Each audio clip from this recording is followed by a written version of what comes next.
buenas tardes a todos. Hoy vamos a tener un programa en familia. Mejor que eso no se puede.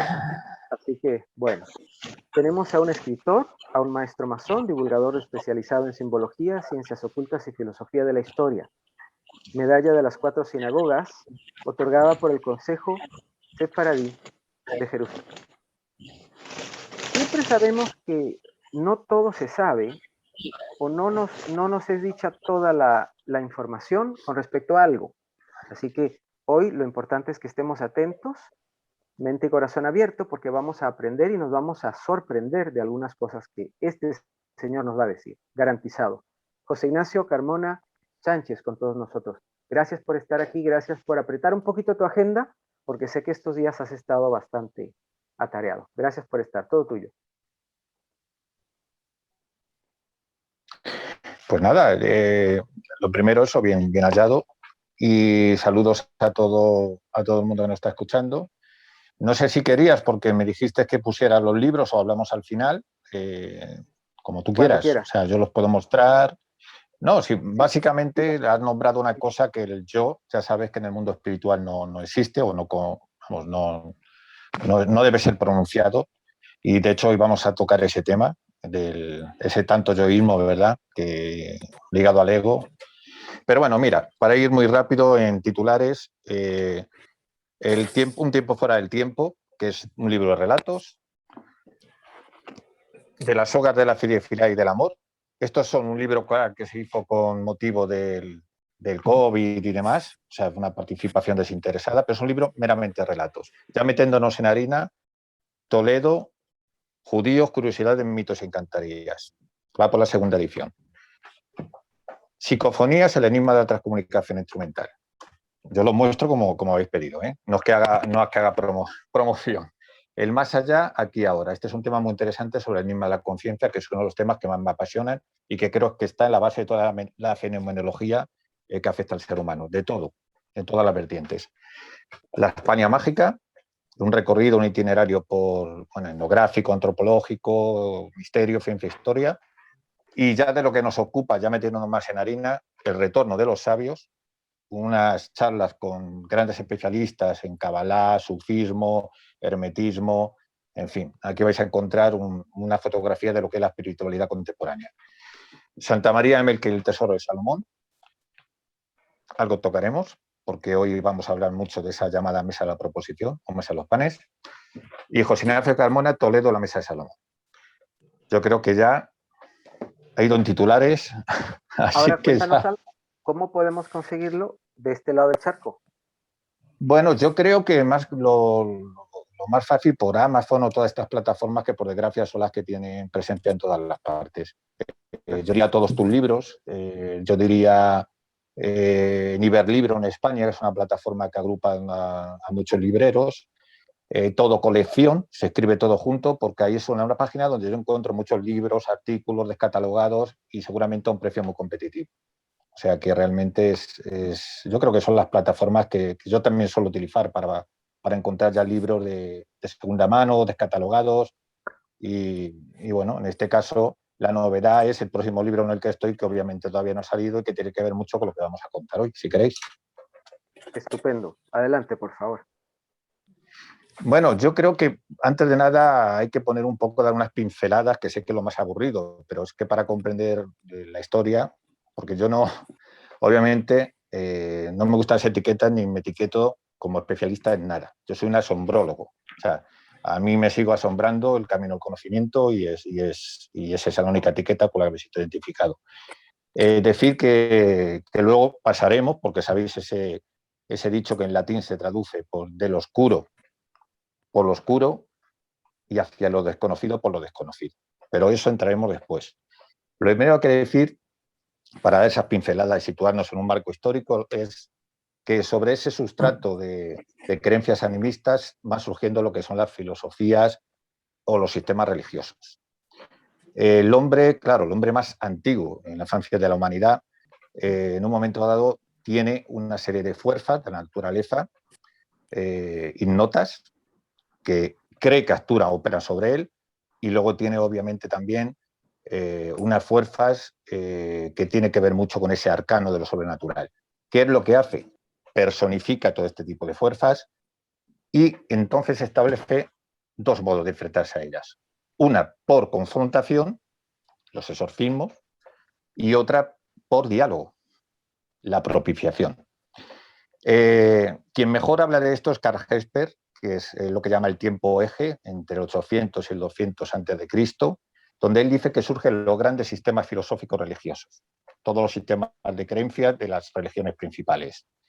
Esto es importante porque unido a estos sistemas que se van configurando aparecen los hombres carismáticos como es el profeta, las personas que van anunciando la llegada de un tiempo redentor o de un hombre divino, de naturaleza divina, etcétera, etcétera. Decir que, por ejemplo, Jerusalén en el siglo VII, vamos a hablar de eso que estoy poniendo todo en el marco, no construía nada más allá de 70 hectáreas y tendría unos 15.000 habitantes. Es más tarde cuando a partir del siglo VII pues empiezan a venir pues toda esa corte de funcionarios regios, de sacerdotes, de campesinos desplazados, es decir, eclosiona y de alguna manera son las fuentes que a través de peregrinos y de viajeros y de visionarios nos van contando sobre la magnificencia de ese templo, que luego entraremos en ello. Decir también que las Sagradas Escrituras, o la Torá, la Biblia, bueno, cada uno etiqueta igual como sea desde su credo, en un momento es un conjunto de relatos históricos, legendarios, poéticos, en fin, es una amalgama que de alguna manera pues, se escribe en hebreo, obviamente, y con alguna parte en arameo, que es una variante que se hizo como lengua vehicular o franca, ¿no?, del Oriente Medio sobre 600. Bueno, ese es el contexto en el que nos estamos desarrollando y en un momento dado, claro, tenemos que hablar, como no, hemos aludido al templo, a Salomón y a David. En un momento dado también estos personajes, la historicidad, nos lo decían, pues, por ejemplo, las cerámicas que grababan de la conquista de David, siglo X, 1000 a.C., y también, por supuesto, las inscripciones de puertas, palacios, monumentos, pero eso no es exacto. Igual que no hay restos arqueológicos que verifiquen dónde estaba el templo o hablen sobre ese templo, hay que decir que realmente los restos que se creían históricos sobre estos personajes son 200 años posteriores, o sea que eso también por situarnos. ¿Quiere decir esto? Esto es importante. Bueno, Jacob, hay que nombrar a Jacob. Jacob es el padre de las 12 tribus, recibe el nombre de Israel, lógicamente, porque se pelea con el Señor, es decir, al ángel, el que pelea con el Señor, y es el que de alguna manera pues, traslada la descendencia a ese pueblo carismático que establece un pacto con el Dios. Y lo hace en el monte Sinai. Cuando he dicho que y he hablado de la historicidad, es porque no pretende ser histórico. Hay que ponernos y contextualizar que estamos hablando de un lenguaje que es desconocido, que es el desconocido en época moderna, todo a partir de los griegos, donde ahí entra el escombro del lenguaje simbólico. Realmente el simbolismo es el relato del ritmo místico de la creación. Cualquier etimología moderna no va a responder a otra cosa, porque esa en sustancia y en origen, eso es el símbolo. Y está escrito en un lenguaje simbólico que simplemente tiene un fin didáctico y nada más, y alegórico. Entonces vamos a hablar en ese lenguaje o en ese contexto, que hay pocas personas que han podido conectar con ese arcano, sobre todo en época contemporánea. Yo siempre cito mucho, luego veremos alguna de las imágenes, a Lubitsch. Lubitsch es un famoso egiptólogo, prácticamente una eminencia, pero también tiene un carácter visionario. Y cuando él se enfrenta al templo de Luxor, él ve algo más, ¿no?, que los modelos del templo de su época, no, él ve algo más. Y lo que ve es que el plano del templo, al superponer la imagen del hombre, de alguna manera hay un modelo antropocósmico. pero hay más. Realmente, cada órgano del ser humano se corresponde con una instancia, con una de las instancias. Y hay una funcionalidad que opera sobre cada una de esas instancias o órganos. Eso es el rito, poner en orden. Rito es una palabra latina que viene del sánscrito también rita, también se corresponde con el griego cosmos, es poner en orden. Por poner un ejemplo que siempre me preguntan, y ya me anticipo a la pregunta, la estancia donde se iniciaban los sacerdotes egipcios, vamos a recordar que eran no templos como podemos pensar con nuestra mentalidad moderna, sino templos, laboratorio o casas de la vida, y que la alquimia, aunque luego se desarrolla mucho en el mundo árabe, alchemi, la tierra negra, viene mucho de toda esta concepción del templo egipcio, de esas correspondencias. En lo que es en la cabecera, lo que se corresponde, que luego lo veremos en el plano por la cabeza, había lo que se llama la espiritualización y, curiosamente, ¿qué quiere decir eso? Pues que realmente hay un proceso que a través del flujo nervioso se va distribuyendo a todo el resto de las instancias o de los órganos. Esto, claro, aquí hay que aplicar dos cosas. Una, que en época moderna sabemos que hay una cosa que se llama células indiferenciadas, que tiene que ver con la neurogénesis, es decir, cada vez que aprendemos, desarrollamos nuevas habilidades, esas células se convierten en neuronas. Hacen una sinapsis, hacen unas relaciones, que es dirigido a ese propósito. Y esto hoy nos están escuchando muchos amigos cabalistas, Ruth, Gerling, todos. Yo no voy a nombrar a todos porque si no quedo mal. Me van a saber lo que es la Kabbalah. Yo no lo soy, yo no soy cabalista. Pero van a saber que es un sistema de biohermenéutica.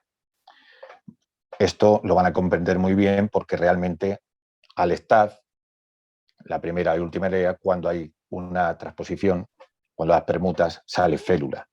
Es decir, a través de la experiencia, de nuestra adquisición de conocimiento, estamos transmutando nuestro ser y eso es el propósito de la Cábala. Por eso, realmente, eso en los planos de los templos egipcios ya se recoge. En correspondencia con otros templos, porque prácticamente hay unas concomitancias que se extrapolan, pues, lógicamente, en la misma época, en el mismo contexto histórico-geográfico, siguiendo, por ejemplo, con lo que era el centro siempre, el punto central se corresponde, igual que se va a corresponder en el templo judío, con lo que es el ombligo del hombre. Esto también está en la literatura rabínica. Es decir, la fuerza no solamente generatriz, ¿no? Ese asis mundi también, sino con algo que tiene que ver también, si os dais cuenta, con la digestión. Estamos hablando del tema de que el estómago es el segundo cerebro y también somos lo que comemos. Es decir, fíjate en los conocimientos tan profundos que en ese templo laboratorio se tenía sobre lo que se llama la ciencia del ser, pues podemos declararla como ciencia con conciencia. También es decir que obviamente no se construye al azar. No hay nada dejado al azar.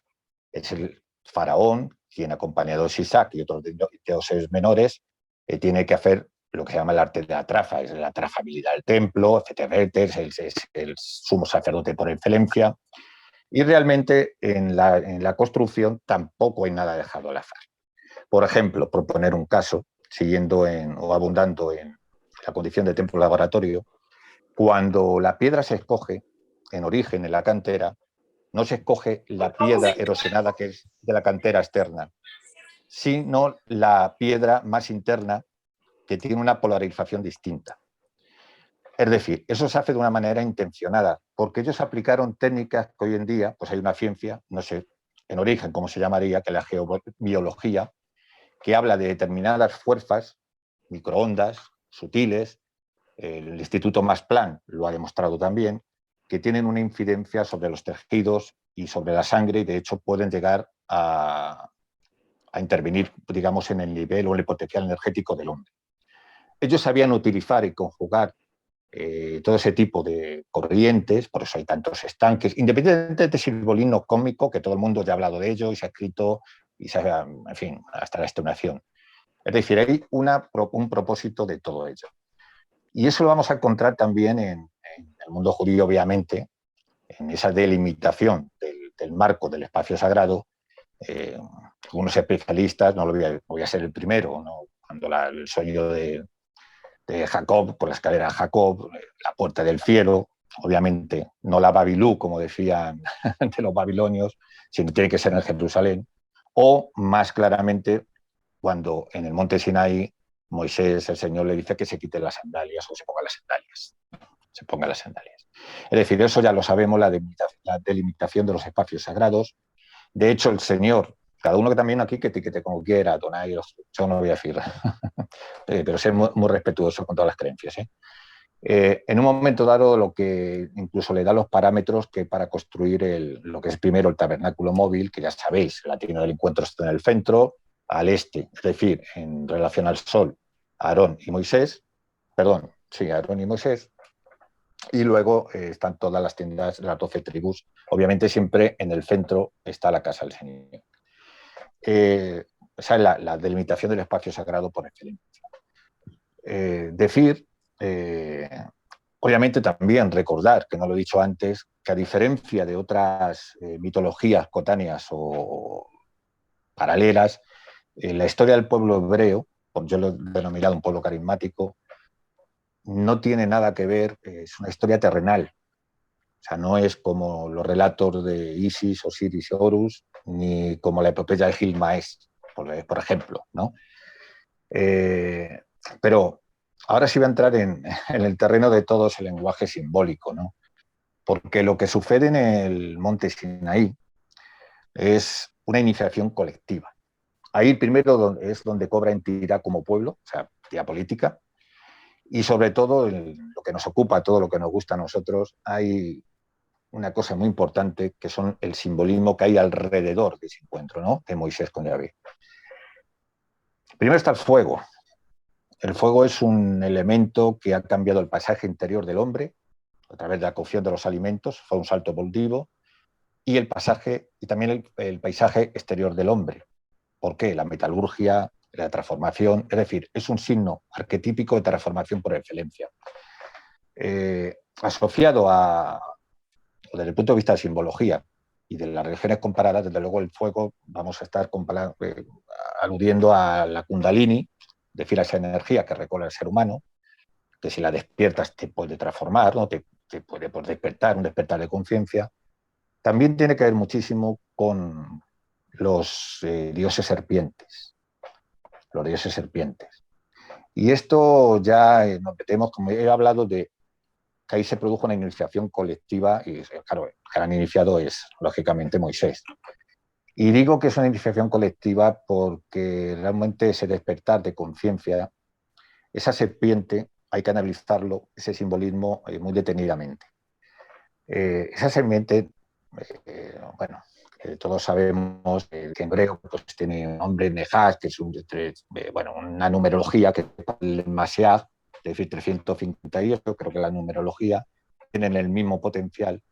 Y es porque el fin digamos, de la oscuridad o de Satán no es tanto como en otras religiones como la cristiana, ¿no? Pues es una personificación, sino que tiene que ver mucho con tu enemigo interior, digamos, tu propio ego, tus propias pasiones para un despertar de la conciencia.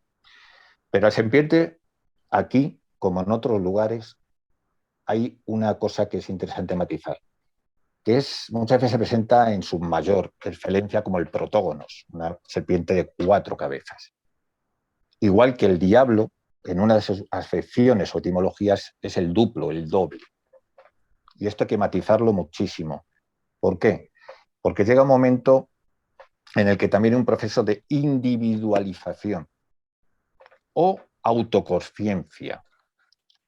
O sea, uno se desprende de todo ese ego y se confronta con el sí mismo. Eso es lo que está pasando con Moisés a través también de la revelación, obviamente, no vamos a hablar de ello. Y lo que está sucediendo de algún modo en ese proceso de salto de conciencia, transformación de conciencia, es que esas imágenes dobles, esas son fuerzas distractoras de la propia mente, porque la mente tiene que estar al servicio del alma. Cuando no está al servicio del alma, aparecen estas fuerzas distractoras, bueno, es Lilith, por ejemplo, por mencionar un nombre. Y es curioso porque hay un texto que a mí me gusta mucho, es que ya sabemos que Selem es imagen, el hombre en el Bereshit dice es el hombre, o sea, Dios hizo al hombre a su imagen, pero el Fobar le da un contenido extra bastante interesante, que es que cuando ellos se dieron cuenta que cuando ellos meditaban y a través del conocimiento, de la oración, etcétera, etcétera, se iba configurando un ser de luz. Eso que ellos iban aportando era un ser de luz. Es decir, de hecho hay un texto, La Rosa de los Secretos, que tiene que ver, es un manuscrito que está en Oxford, que lo cita Scholem, y que es muy interesante porque es un diálogo de todos estos maestros cabalistas con esos seres de luz que se han generado en derredor de su propia meditación. O sea, es un doble no doble, es el sí mismo, no es el Satán, no es el enemigo. Bueno, por decir de alguna manera, por continuar en toda esta iniciación colectiva, allí se producen dos cosas muy importantes en el Monte Sinai. Una es la iniciación, o sea, la emancipación de las almas, de Subá, es decir, el retorno, y otra es el Tikkun Olam, es decir, a través de la redención individual en la suma de la redención colectiva, lo que vamos a hacer es propiciar la llegada del Mesías. Eso, entonces, estamos hablando de un pasaje ciertamente simbólico, pero con toda esa carga de iniciación y que configura a un pueblo que le llamo carismático porque realmente es un pueblo que va a tener un protagonismo en los grandes cambios transformadores de la historia universal. Y esto es así. Un pueblo tan minúsculo, con lo que ha sufrido, diseminado con una historia, vamos, que voy a contar a todos los que nos estéis oyendo. Luego abundaremos en ello, entraré cuando entre en el tema de Toledo. Pero ahora vamos a volver, porque el tema de la charla habíamos hablado un poco de Salomón, sin dejar, quiero contar una anécdota también. Ya sabéis que yo siempre las charlas las hago sin guión, que Hassén me asista. y he citado, hay un personaje también clave que hay que citar aquí, que es dos personajes claves, porque sé que al final gusta, ¿no? que se cite gente, para algunos no lo conocen, vosotros seguramente todos sí.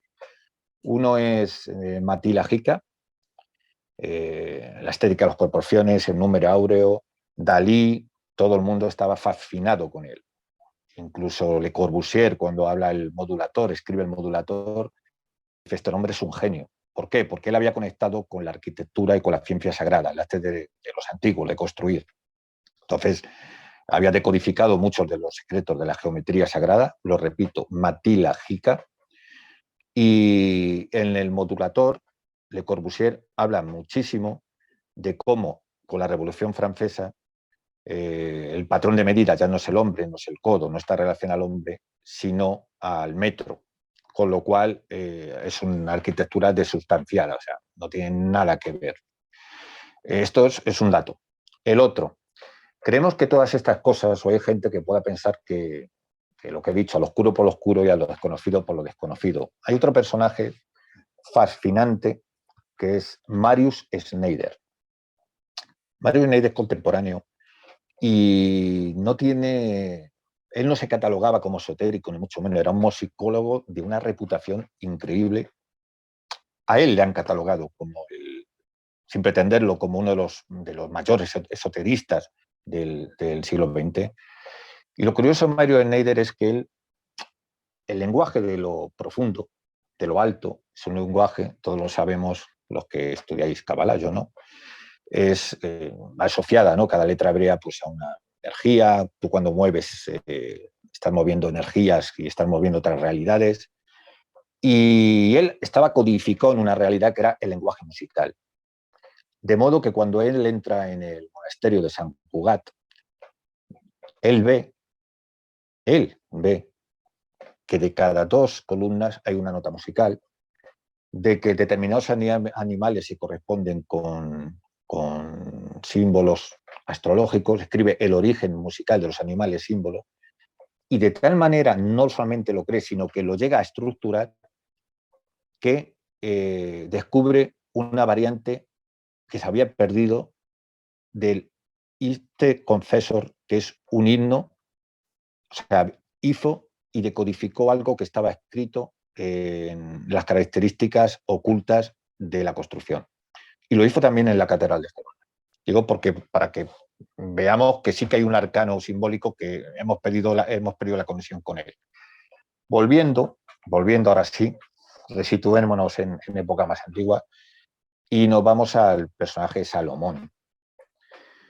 Salomón, yo no voy a entrar en controversia sobre la duda de la historicidad o no. Yo voy a hablar de lo simbólico asociado al personaje Salomón. Sol, latín, Om, Oriente Próximo Sol, On, en egipcio, el sol por excelencia. ¿Por qué? Porque de alguna manera con el personaje de Salomón, la religión israelí es lunar, tiene un origen lunar, y esa glorificación del sol va a propiciar lo que es la hierogamia, es decir, el matrimonio sagrado entre los contrarios. Esas son las evocaciones simbólicas que tiene Salomón. Es el mago por excelencia. Y cuando digo mago, cuidado con la palabra mago. No es la palabra mago de Platón, que con los griegos adquiere unas connotaciones negativas, nefastas. El hombre que utiliza unas fuerzas, no. Estoy hablando del mago de la antigüedad, que es un astrólogo, un sabio, magidín en origen, que obviamente Dios en este caso, eso está escrito en el Canto de Débora, en otros sitios, es al que permite el conocimiento de los ciclos astronómicos, de los movimientos celestes. O sea, ese es el personaje de Salomón y por eso se convierte en una credencial de mago. Pero no solamente eso. Antes hemos aludido al tema de la dualidad, de la multiplicidad, el engaño de la multiplicidad de nuestros propios yoes, de nuestras propias pasiones, de nuestros propios retos. Y realmente Salomón escribe un tratado que se hizo, voy a decir, no sé si en aquella época viral, pero se utilizaba, seguramente no. Un tratado es el Testamento de Salomón, es un tratado de monología muy exhaustivo, donde en forma de diálogo él le pregunta a cada uno de los demonios por su nombre, porque hay que saber el nombre para saber qué ángel corresponde, con qué sustancia y con qué rito hay que combatirle. Bueno, hay que decir que las famosas clavículas de Salomón, por ejemplo, en la España medieval, pues se entregan muchas veces de padres a hijos, como, o sea, en comunidades judías, como herencia, como parte de la herencia. Pero claro, aquí hay que, no sé, mi hebreo de luego es que no, casi es inexistente. Intentaré acercarme por proximidad y por asonancia. Hay que distinguir, que yo lo hacía muy bien, del Baal Sefirot, del cabalista teórico, aquí Ruth o algunos me corregirán, y del Baal Semot, que es el mago. Ellos sabían perfectamente la diferencia, ¿no? Y hay que decir, no, una cábala y otro tipo de prácticas. Bueno, pues para seguir abundando en el tema de Salomón, del templo, aquí tenemos detrás, ¿no? Hemos hablado de los espacios consagrados, de los espacios que delimitan lo sagrado de lo profano, del fanus. Aquí está el Sabbat, ¿verdad? El Yom Tov, buen día. Bien, el pan, Lechem Panim. Importante relacionado a Salomón porque es objeto de mi estudio simbólico, y no solamente simbólico, sino la trazabilidad histórica de una mesa o un objeto dotado de unas connotaciones o características que llega a Toledo a través de los visigodos, etcétera, etcétera. No me voy a extender en esa historia porque ya le he contado muchas veces, en los libros está y en otros videoconferencias, con lo cual, si queréis otro día lo contamos, pero sí voy a dar unas pinceladas para gente que se ha asomado hoy, de que realmente en el pan, que tiene una acepción dentro del mundo simbólico del conocimiento, de la sabiduría. Ya sabíamos que en el templo estaba el pan de las primicias, que se entregaba como ofrenda, y luego estaba el pan de la faz de Yahvé, o ese pan que era realmente el que comían los sacerdotes y se depositaba sobre esa mesa llamada de los panes de la presencia. De alguna manera, esa mesa, según Aristeas, según Filón de Alejandría, lo identifican, todo en el templo guarda una correlación simbólica, sobre todo, lógicamente, en función del papel astrólogo de Salomón, es un horóscopo, por ir al grano. Y es un horóscopo que muy desconocido, menos en textos como el de Ibn el-Ra, Sefer Yesod Morah. Ahí empieza a hablar de una clave como Rabí Simeón. Todos los secretos del rey están escritos en una sola clave.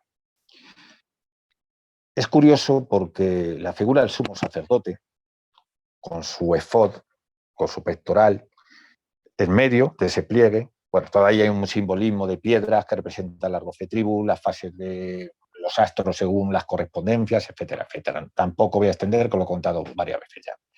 Pero sí que hay que decir que esos Urín, Turín, que tenía que utilizar el sumo sacerdote, era para hacer pronósticos, y pronósticos que solo servían para el pueblo de Israel. Pronósticos que tienen que ver, porque era como se había configurado en el mes de Nisán el tabernáculo. Entonces, claro, solamente servían para hacer pronósticos. ¿Qué tipo de pronósticos? Pronósticos que tienen que ver con la función de rey sacerdote, sobre el que se cumple la profecía, Samuel ungido, o sea, David ungido por Samuel, es decir, la naturaleza de realeza sagrada de toda la casa davídica. Y sobre eso hay unos textos ceremoniales, por ejemplo, los textos de las pirámides, pero que son muy parecidos al ceremonial hebreo. Y hay una cosa que cuando se adquiere esa categoría rey sacerdote, el rey se convierte también en un cosmocrátor. Antes hemos hablado de que el tabernáculo estaba en una disposición en relación a las estrellas, el este, etcétera, etcétera. El cosmocrátor es aquel que santifica, ¿no?, todas las fiestas, siguiendo el movimiento del sol, ¿no?, de los astros. O sea, es el centro del mundo, es el eje del mundo y es el representante de Dios en la tierra. Pero claro, para que, según los Salmos, 88, 109, etcétera, etcétera, aluden al oráculo de Yahvé. Es decir, o se cumple la profecía, y la profecía se tenía que cumplir simplemente si se podía utilizar lo que el sumo sacerdote nos cuenta Ibn el-Ra, que es un astrolabio, lo que describe como un astrolabio. El astrolabio sirve para hacer un horóscopo, pero un horóscopo se abre sobre un zodiaco, en este caso sobre la mesa de los panes. Como no había mesa en el segundo templo, hay textos apócrifos, pero también el libro de las visiones, por ejemplo, que aluden a que en el segundo templo ya el pan era impuro, porque ya no estaba la mesa. Había otro objeto que lo sustituía, pero hablan de una torre, hablan de, en fin, pero ya no estaba, es impuro. Aquí puede haber un trasfondo histórico, porque si os dais cuenta, cuando vienen de edificar Zorobabel, el segundo templo, y Josué, el sacerdote, las gentes del norte de Israel y las gentes que de alguna manera de Samaria se quieren sumar a la construcción y le dicen que no, la legitimidad la tenemos nosotros. Entonces los otros podían haber un poco intoxicado, ¿no?, sobre la ausencia, ¿no?, o lo impuro o lo poco puro de ese templo. Pero realmente yo creo que estaban aludiendo mucho al carácter sagrado y de la mesa que obviamente había sido profanada, ya no estaba. Y no podía ser sustituida. Eso ya no podía ser sustituido. Por ir avanzando y por ir dando también, para entrar en imágenes y no dispersarme mucho, hay lo que se llama el pan de los 7 cielos, que esto es muy curioso, porque se comía mucho también en las comunidades sefardíes, con ocasión de la fiesta del Shavuot, que lo que conmemoraba era toda esta historia, ese encuentro de Moisés con el Sinaí, y que habla muchísimo de bueno, son siete círculos concéntricos, y en el fondo y en el medio hay como una especie de montículo, y ahí, lógicamente, hay mucho simbolismo. Hay una mano que representa los 5 libros de la Torá y representa, lógicamente, también tiene otros simbolismos, pero ese es uno de ellos. La paloma, que es la elevación del alma, o la paz, símbolo de la paz. El pez, que es el Mashiach, el Mesías.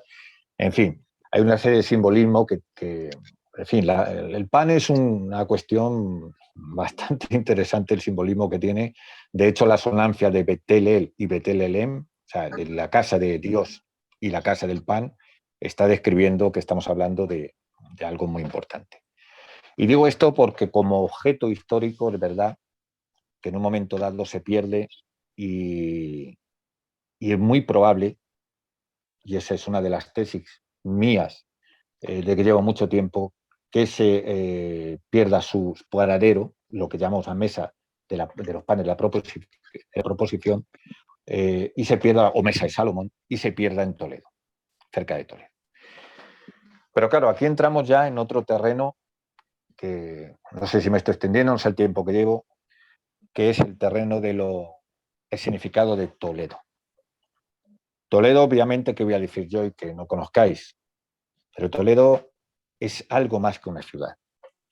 Toledo para mí tiene, aparte de ese objeto perdido, tiene un tapiz que algunos ya lo han visto, pero para otros va a ser hoy, por primera vez, en fin, es un lienzo que aparece en una tábica, en una casa, la Ferolobras en Toledo, y que por fuentes orales, que muy poca gente conoce, de muy antiguo, porque yo pensaba, yo lo aludía a ese tapiz, a ese lienzo, y yo pensaba bueno, en fin, que esa era toda la historia, ¿no? El cómo se descubre. Aquí había una serie de signos, el Gilgul, hacen traducciones, el que sabe la magia, etcétera, etcétera. Bueno, el estudio simbólico de ese tapiz, habían venido hombres santos de Israel en la antigüedad quiero decir contemporánea, no la antigüedad, a tocar ese objeto. Ese objeto es mucho más de un tapiz, de un mago. Ahí está escrita, y eso es el tema en el que estoy volcado de lleno. Está volcada un tiempo profético que se cumple en Toledo, y lo voy a explicar. Allí están todos los símbolos que están hablando de lo que va a significar Toledo en la historia judía, y sobre todo en el pueblo judío como pueblo o palanca de transformación de esos grandes cambios que hemos aludido al inicio. Estamos hablando de que en el Bereshit aparece, en el versículo 1, el Génesis 1.14, para que nos entiendan, aparece una palabra que es clave, que es Yom, que en todos los pasajes tiene un sentido de luz, pero ahí tiene un sentido astronómico, predicción. No voy a retrotraerme por no irme a las profecías de Daniel, que se correspondían con ciclos lunisolares, o sea, perfectos. Bueno, no lo digo yo, hay rabinos que obviamente habían visto, rabinos cabalistas que habían visto y habían puesto en valor el significado de la diferencia de Yom en un pasaje y en otro. Pero es que está en relación con otra palabra que es Toldot. Toldot, que no solamente es linaje, genealogía, los hijos, los padres, tiene en el texto un sentido de articulación de la historia. Todos sabemos que la historia, cuando se cuenta en el contexto hebreo, estamos hablando de verajá, de la bendición, estamos hablando de la metahistoria, de una transformación que está ocurriendo en la propia historia.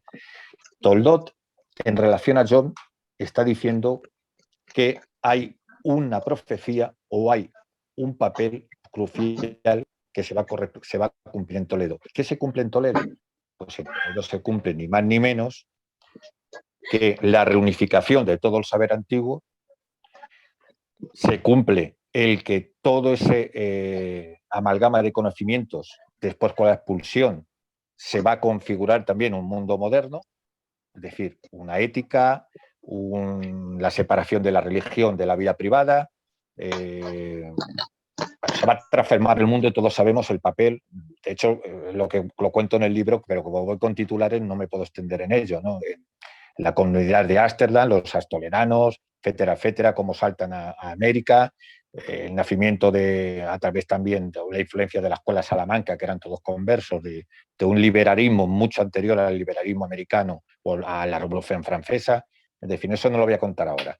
Pero sí es cierto que hay una enorme influencia del proceso histórico que se vive en Toledo.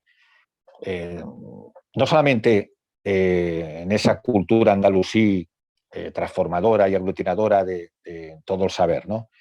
Sino también, recordemos que en Toledo estaban las famosas escuelas talmúdicas de Sura, Pumberita, pasan Bagdad, dependiendo ese prestigio se va, por avatares históricos, se va, la historia va avanzando, llega a Córdoba y realmente es en Toledo donde surge una figura clave que es Joseph Caro.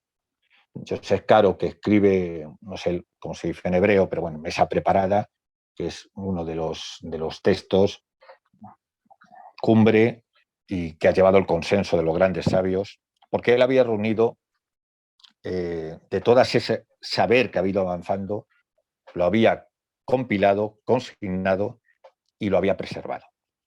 Y hay otra figura que también es clave, y es David Infibra, toledano, otro paisano mío. David Infibra, ni más ni menos que es estamos ya hablando 1400 y algo, pero va a ser en tiempos ya de la expulsión, ya de todos los problemas que sobrevinieron en la península, va a ser el maestro del Arifal, de Luria. Es decir, la cábala que llega a Safed, obviamente cordobero, etcétera, etcétera, tiene una enorme influencia de la cábala o de la escuela toledana, porque hay que recordar que estos grandes hombres santos no tenían ningún interés en el yo, sino en la obra. De hecho, el Foar, Moisés de León, etcétera, hay especialistas, yo no me voy a meter, pero puede ser el resultado de distintas fuentes, ¿no? O distintos autores. O sea, lo de menos son los autores, sino los textos. Pero es que, ¿por qué pasa esta Cabalá en Toledo? ¿Por qué tiene este tesoro del rey? Pues porque hay varios personajes clave. Uno es Abraham de Colonia. Abraham de Colonia, discípulos de Lefar Gers, que es el que viene de Alemania, obviamente, Abraham de Colonia, y este hombre pues reúne de todo ese pietismo, esa influencia neoplatónica, esa aportación la va a juntar con la cábala provenzal y la va a llevar ni más ni menos que a la corte de Alfonso X el Sabio, figura principal. O sea, ya con ese aporte ya tenemos, fíjate, en la cábala provenzal más las de origen jasídico. Luego tenemos dos personajes. Uno es Aser Ben Jiyad y su hijo Jacob. Estamos hablando también del siglo XIV, que estos son discípulos de Meyer de Rotterdam. Estos igual vienen a traer nuevos bríos a la cábala de aquí de la península y lo hacen porque cuando ellos fundan una academia en Toledo, realmente la consideración de este hombre era tan grande que al padre le hacen gran rabino la comunidad de Toledo. Es decir, todo ese aporte, todo ese testimonio y esa amalgama de conocimiento se va a producir o va a tener lugar en Toledo.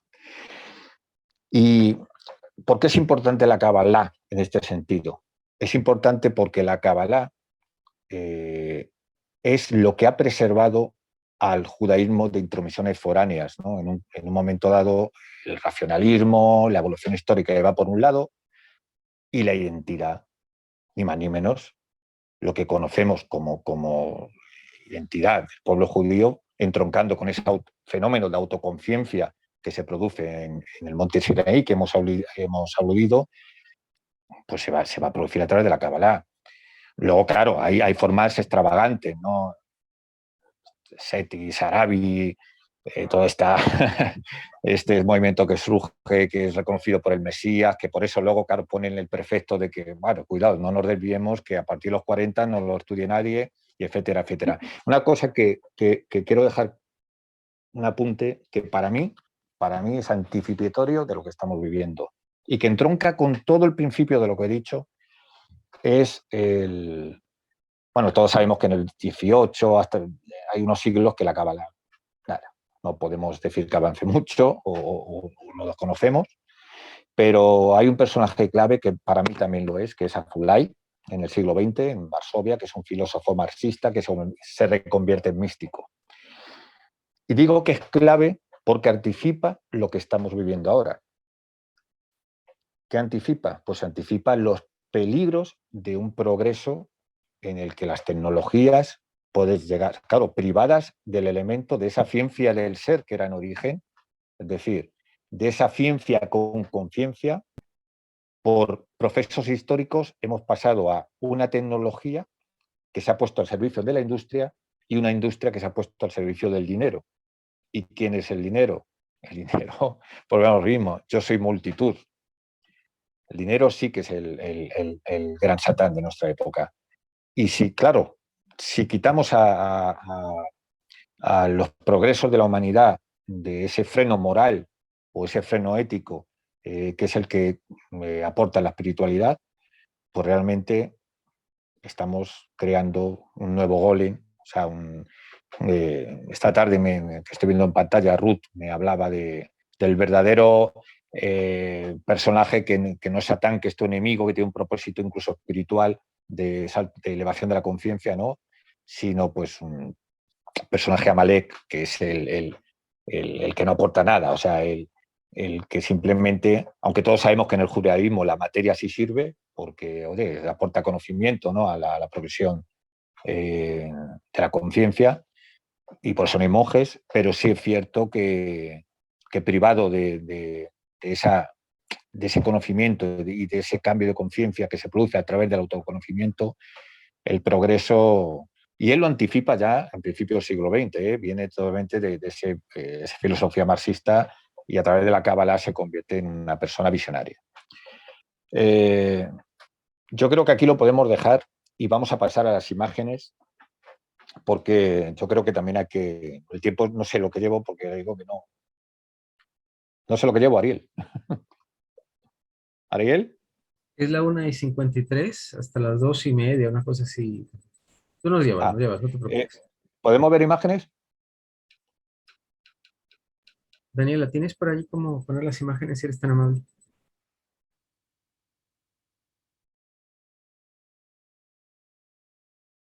Sí, correcto, ya las paso. Gracias.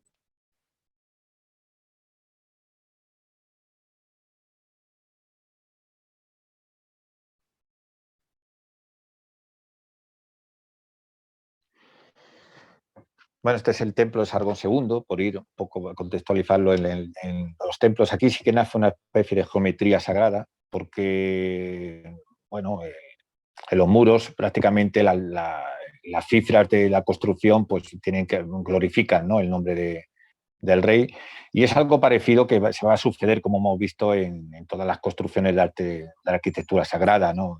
Lo hemos dicho más de una vez, como las catedrales, el número 8, que es el número de Dios en relación al 5, ¿no? 5 naves, las columnas, en fin, el 88, que es el nombre de Jesús en griego, en fin, eso va a estar presente en toda la arquitectura sagrada.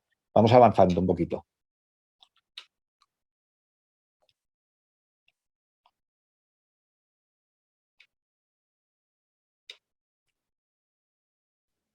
Daniela, ¿puedes pasar la otra imagen si eres tan amable? Gracias. Sí, correcto, las estoy pasando, Bueno, pero son no se ven.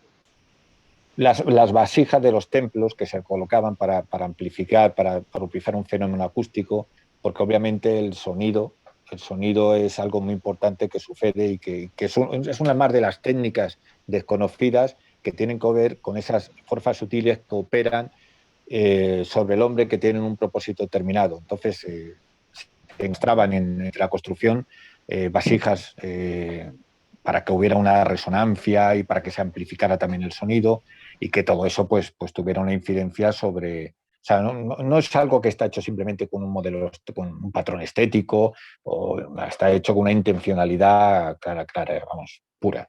Sigue adelante.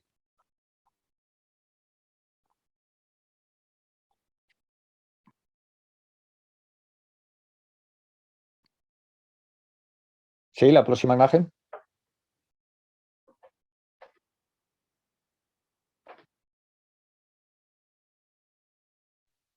Sí, me indica Daniela que parece que ella las está pasando, pero va Que no como van. lento el tema. Sí, va como un Bueno, poco... esta es una...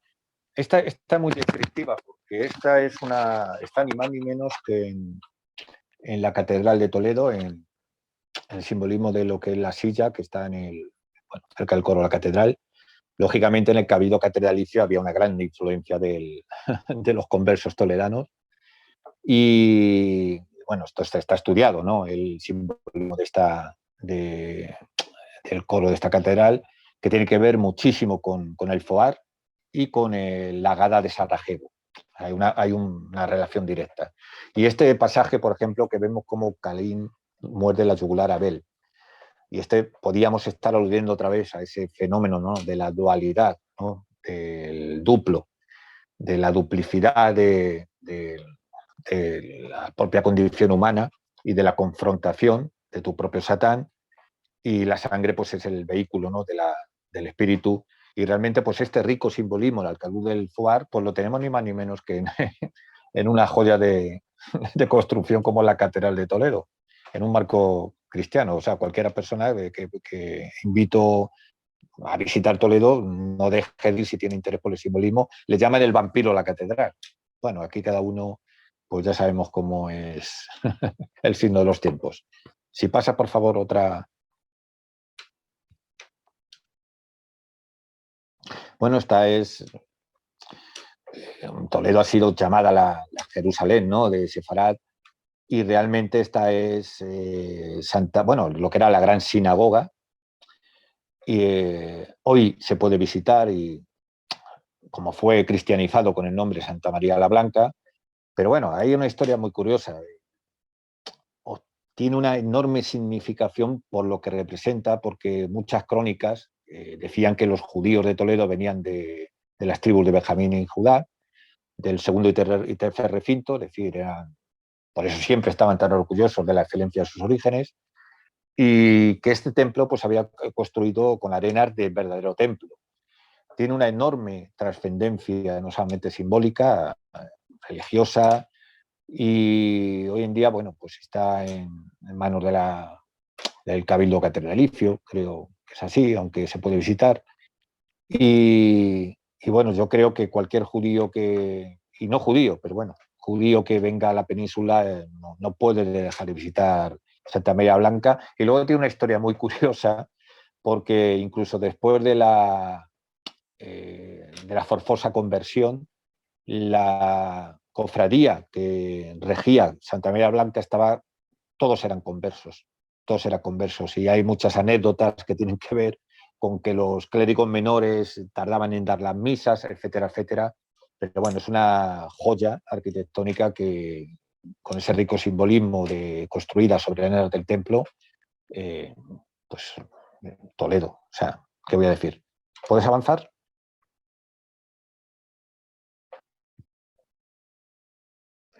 Bueno, aquí esto es parte de ese lienzo que aparece en una calle de Toledo. Hacen unas obras y Toledo pues tiene esa particularidad, que hoy en día, capa sobre capa, es una ciudad antigua donde te aparecen restos por doquier, por eso tiene que actuar Bellas Artes cada vez que se hace una obra en el casco. Y esto tiene que ver con ese lienzo, parte de ese lienzo.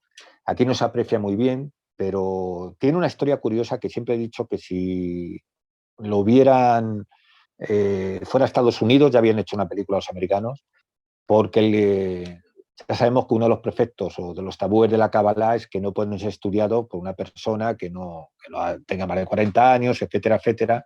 Y bueno, está escrito que vino un estudiante, un presunto estudiante de Kabbalah, hizo unos bocetos hablando de la Shekinah, hablando del Gilgul, hablando de Teshuvah, de Tikkun Olam, de todo lo que hemos dicho en origen en el templo Sinaí, en el monte Sinaí.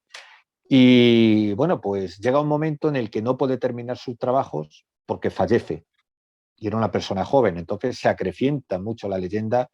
Yo creo que ha estado arrumbado, no sé si hago bien en mostrarlo. Bueno, lo he mostrado nada más que en grupos de personas que yo creo que tienen un nivel de conciencia que lo van a saber valorar y no lo van a ser, no van a degradar la carga simbólica, religiosa, filosófica, iniciática, cada uno que la etiquete como quiera.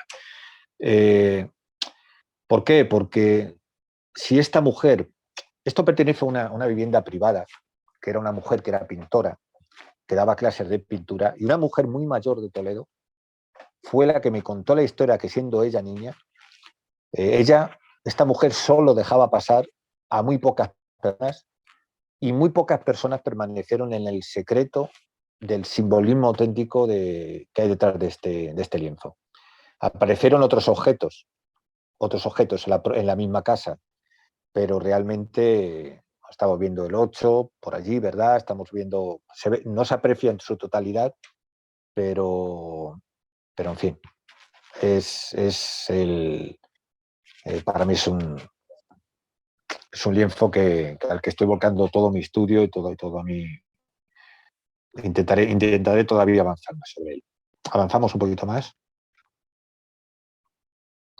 Obviamente esto es Toledo, y esta es una mirada desde una parte que no es la septentrional, que es la que el Greco recoge sus cuadros, sino que yo he llevado aquí a Abraham Jaín y otras personas que venían recurrentemente a Toledo, pero no conocían esta visión, que es enfrente donde se sitúa hoy, por dar una información detallada, la ermita de Santa María de la Cabeza, que es una pequeña colina extramuros de Toledo, y es un balcón privilegiado a la judería, a lo que es la judería. Estamos viendo, por ejemplo, allí está lo que era el degolladero, en fin, es un balcón privilegiado, y luego debajo de esa ermita de Santa María de la Cabeza pues está lo que se llama hoy la Venta del Alma, que Rosa de Luna Rosa Luna era uno de los personajes que más sabía de simbología con diferencia, y en esa Venta del Alma habla de un secreto, habla del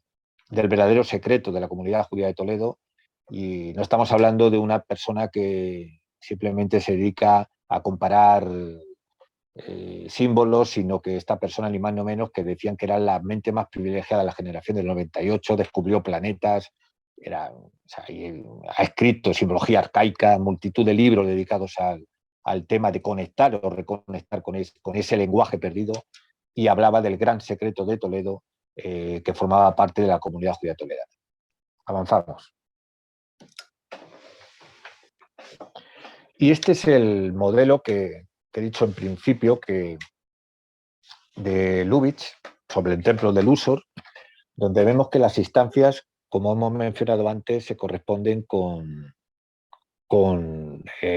órganos del ser humano, con la función de cada órgano, y este es el templo y en lo que él basó, lo que él llama en un libro que es muy conocido, El templo en el hombre, donde es escrito en un lenguaje, obviamente por un egiptólogo, es decir, tiene partes que son muy interesantes para quien les interese por la propia arquitectura, pero luego habla de las transformaciones energéticas, de la materialización del espíritu, la materia, algo parecido a lo que la mística judía llama los 4 codos de la Torá. Es decir, el ser humano se encierra, el cuadro siempre representa la vida terrestre y la detención, ¿no?, del espacio, ¿no? De hecho, Isis, en origen, es femenino y siempre se representa debajo un cubo. Es decir, es la energía del universo que en un momento dado se detiene en las 4 direcciones del espacio, y en un marco tridimensional aparece el hombre, que es una especie de larva en la que el hombre, con ese propósito que tiene la materia, debe de aprender a emancipar su conciencia, no dejándose distraer por las fuerzas seductoras de la mente. De nuevo volvemos a Lilith. Yo creo que, ¿cuánto nos queda, Ariel? Como 25 minutos, pero tú nos dices. Pues yo creo que ya podíamos, ¿no? Es mejor que hable yo, Como que, hacer preguntas o que intervengan, porque a mí me gustaría oír también. claro. Acá preguntan, ¿cuál es el vínculo que existe entre la simbología sagrada y la geometría entre el hermetismo egipcio, Hermes Trismegistro, el judaísmo de Moshe, la Cábala, el cristianismo de Pablo de Tarso, la orden templaria, el Santo Grial y la masonería? Bueno, es que yo creo que, vamos a ver, todos son distintos lenguajes que aluden a una única realidad. Y a mí me gusta siempre describir aquel cuento sufí de los ciegos que tocan cada parte del elefante y cada uno describe la parte que toca y ninguno está o sea, todos tienen su parte de posesión de la verdad. Ocurre con el hermetismo cristiano, digamos, o que de alguna manera esa geometría sagrada o esa exégesis o ese lenguaje especulativo, pues que ni más ni menos los primeros padres de la Iglesia estaban muy influidos, prácticamente en estrecho contacto con el rabino, con los rabinos, Orígenes, etcétera, etcétera. Muchos de ellos, de los padres, los primeros padres de la Iglesia, también eran de origen egipcio, que era el último depósito del conocimiento sagrado. Y ahí surge un personaje clave que es Beda el Venerable, el padre de la historia de Inglaterra, que escribe de Templos Salmonis Liber, que es donde pone en circulación toda esa carga iniciática simbólica que tiene que ver con el Templo de Salomón. De tal manera influencia en todas las corrientes herméticas posteriores que ni más ni menos la masonería surge en el contexto, y esto sí, hay una amalgama de mitologías, etcétera, etcétera, y por supuesto muchas palabras de origen hebreo, tiene que ver muchísimo con el judaísmo, muchísimo, no es ahora el momento para hablar de... Pero porque en origen estaba muy influenciado, lógicamente, por estas corrientes cabalísticas que los primeros padres de la Iglesia, lógicamente, participaban, ¿no? O sea, se asesoraban de estos místicos. ¿Dónde surge la masonería? Pues realmente surge en los templos cristianos, en los monasterios, perdón. Llega un momento en el que con la reforma isarrugense necesitan incorporar mano de obra laica, porque antes los monjes eran los propios constructores, la arquitectura sagrada no se podía llevar a cabo por una persona profana. De hecho, siempre se cuenta el mismo cuento de que hay tres constructores, a uno le preguntas, estaban haciendo una catedral, a uno le preguntan, ¿tú qué haces? Y dice, trabajando, el otro dice que talla una piedra y el otro dice, yo construyo un templo. Bueno, este es el masón en origen. Con esa reforma sorgense y esa incorporación de mano de obra laica, surge una figura que se va a llamar el frater barbatis, para distinguirla, y que realmente son a los que enseñan en el secreto del oficio, es decir, en este arte de la traza o la trazabilidad, ¿no? en lo que es la geometría sagrada. Cómo se determina o cómo se levanta un templo en función del cuadrilátero solsticial, etcétera, etcétera.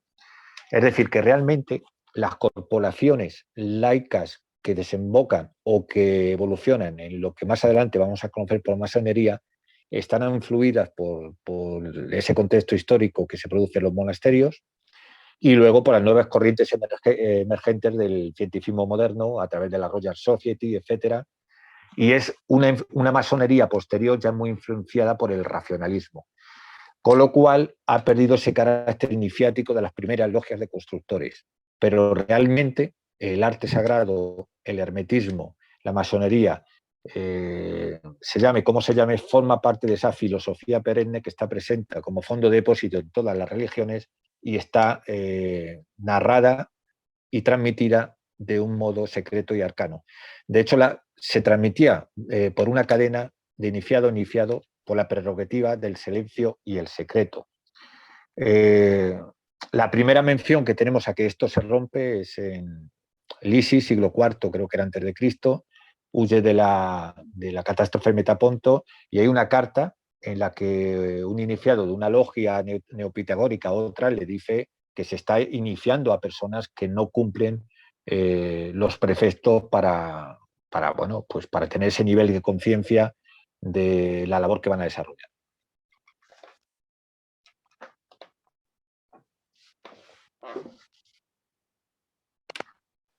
Muchas gracias por tu respuesta. Acá hay una pregunta, dice, ¿cuál? Vamos a ver, perdón un segundito. Acá.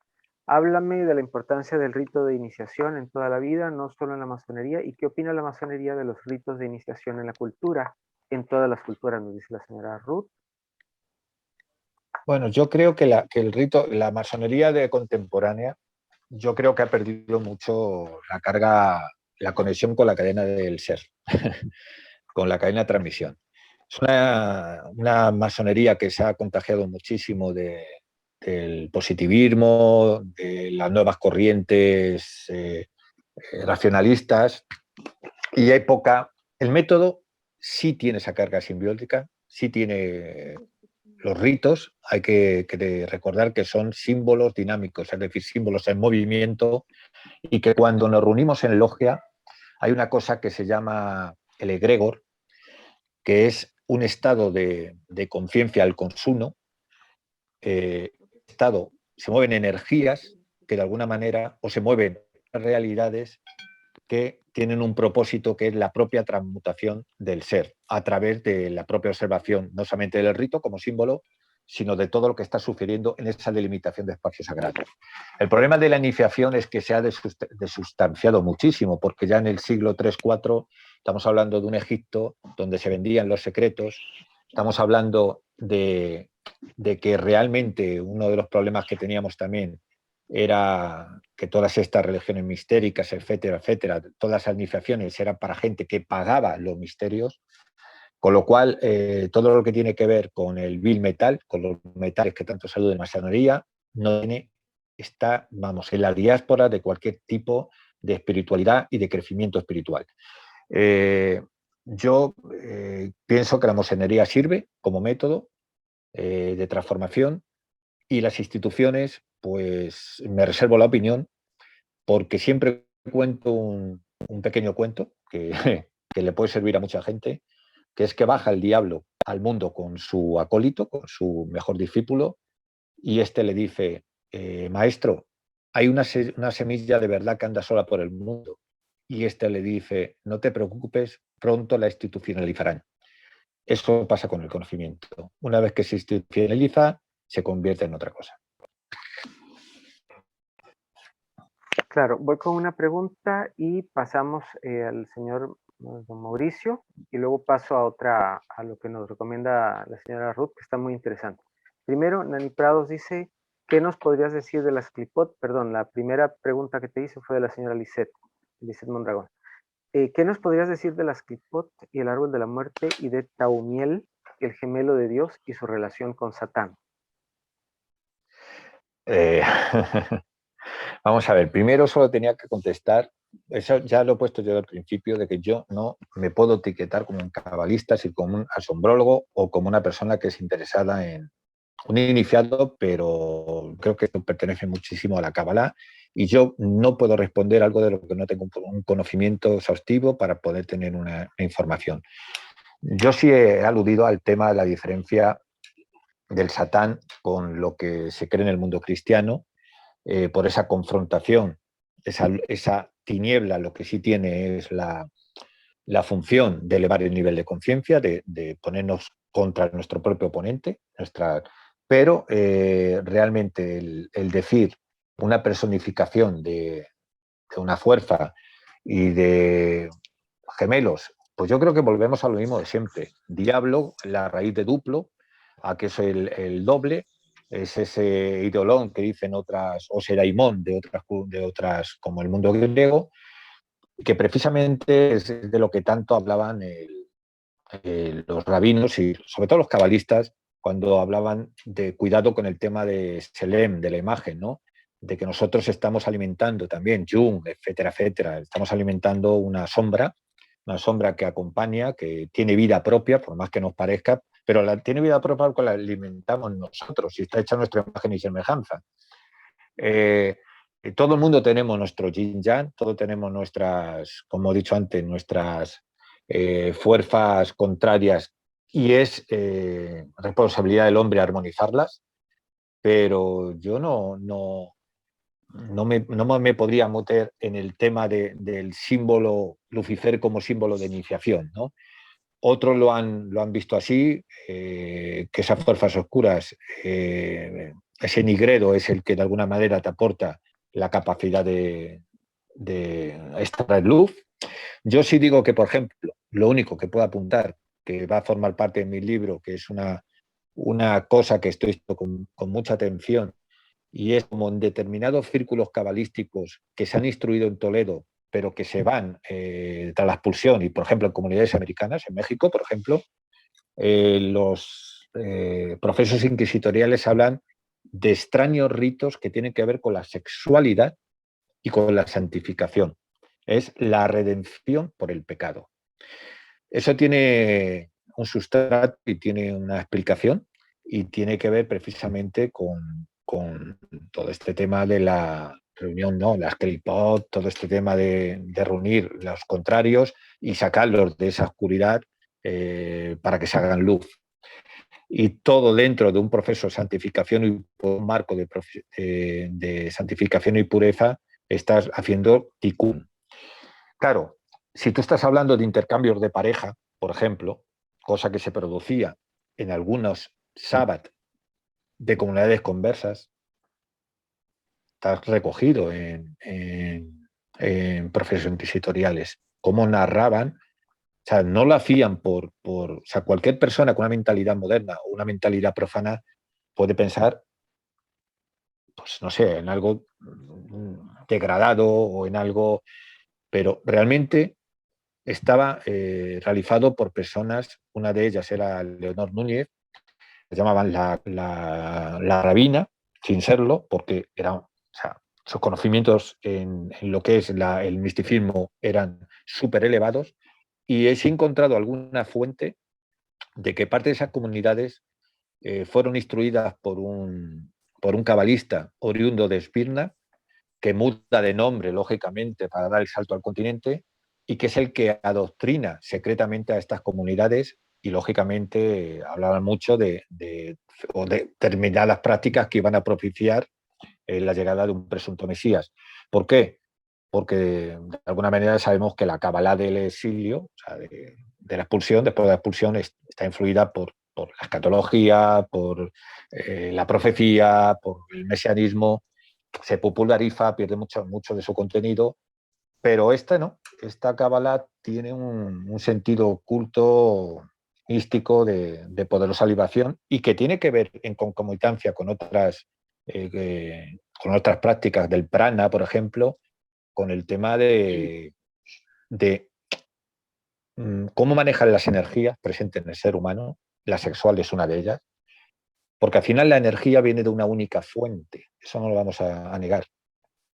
Y eso tiene un propósito siempre en el ser humano, que tiene que ver mucho con esa activación de ese potencial energético, que si todo eso se produce con un propósito tributario de lo que es la elevación de conciencia, estás moviendo energías que te van a hacer de alguna manera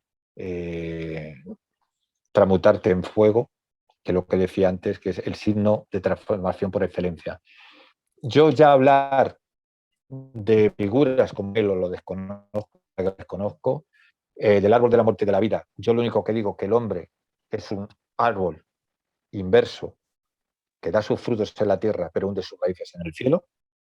Y eso no se nos puede negar, que de la fusión de los contrarios, lo que hemos dicho antes, la aerogamia de la mitología solares y lunares, surge verdaderamente esa fusión de los contrarios. Y eso está presente, lo hemos dicho también en la polarización, la distinta polarización de las piedras en función de su orden de colocación en los templos, porque hay una incidencia sobre el ser humano, y el conocimiento de todas esas energías sutiles. Antes los antiguos lo manejaban, o sea, anticipándose a herramientas de técnica modernas. ¿Cómo lo hacían? No lo sé. El lenguaje simbólico es un lenguaje que o profundizas en ello, o lo que te puedes entrar en el pardés y salir enloquecido. Yo en este caso, como no he entrado en lo acepto como un reto e intentaré, creo que ha sido mi amiga la que lo ha preguntado, e intentaré responderla.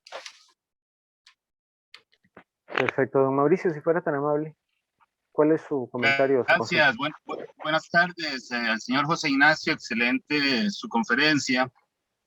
Tal vez me voy a salir un poquito del tema, pero no puedo desaprovechar la oportunidad de tenerlo a usted ahí. Yo soy funcionario legislativo, soy asesor legislativo aquí en mi país, en Costa Rica, asesor de diputados, aunque el 5% es el único que hace caso, ¿verdad? Pero tenemos la política en mi vida y tenemos un candidato a la presidencia de la República de mi partido que es masón.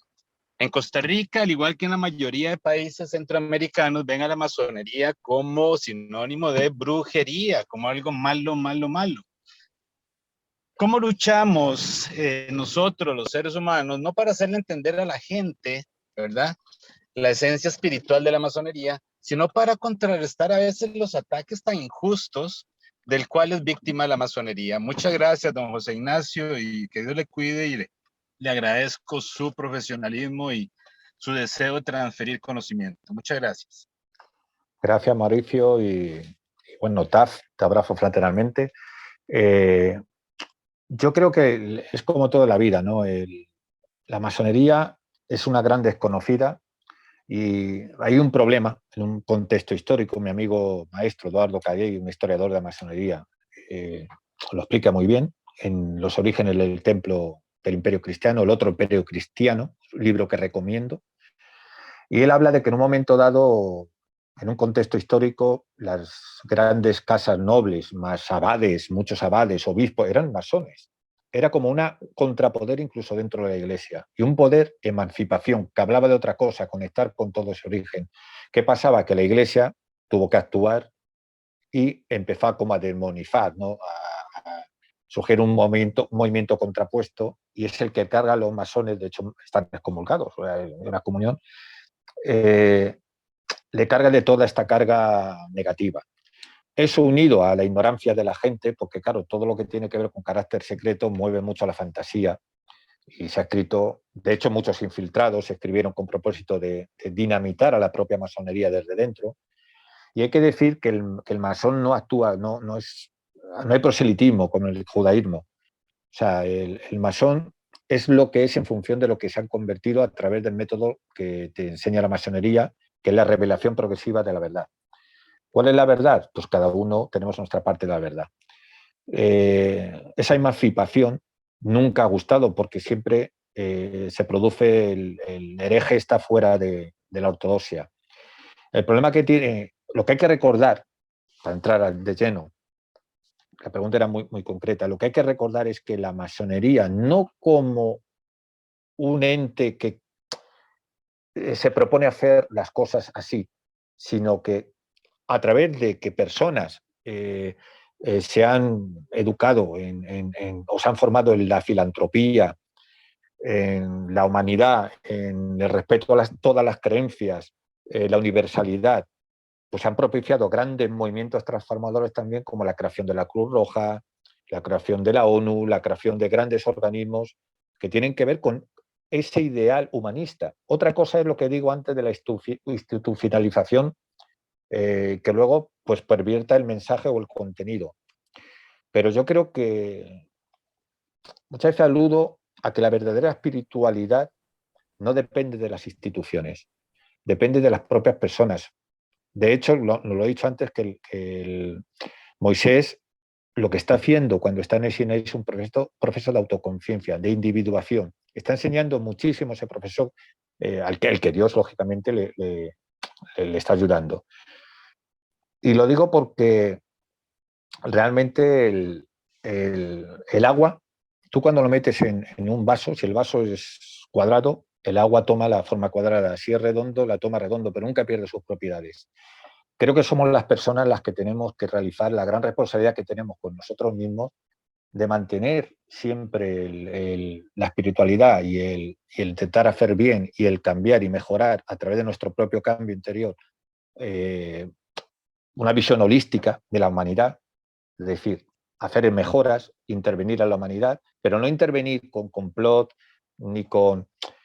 a mí cuando me decían en masonería que los masones son un grupo de poder, que son un lobby, que son unas personas que se reúnen con un propósito. Yo lo veo más sencillo, simplemente pues hay lo que me he dicho antes, entre una afinidad de personas que tienen unos intereses comunes y que se llaman entre ellos fraternidad y como hermanos, pues yo es lógico que si en mi logia hay un fontanero, acuda antes, si se me rompe una tubería, a alguien que tengo simplemente cerca, y ese es el gran secreto de la masonería, no tiene otro, que simplemente lo que te hace también es despertar, un despertar de conciencia de que no puedes estar confundido por la trampa del ego, sino que cuando te confrontas con el sí mismo te das cuenta de que el hombre mantiene la estructura del universo y que dentro de esa estructura del universo hemos sido estrellas y somos parientes todo el mundo y hay un punto de encuentro del que todos formamos parte, la unicidad y la multiplicidad.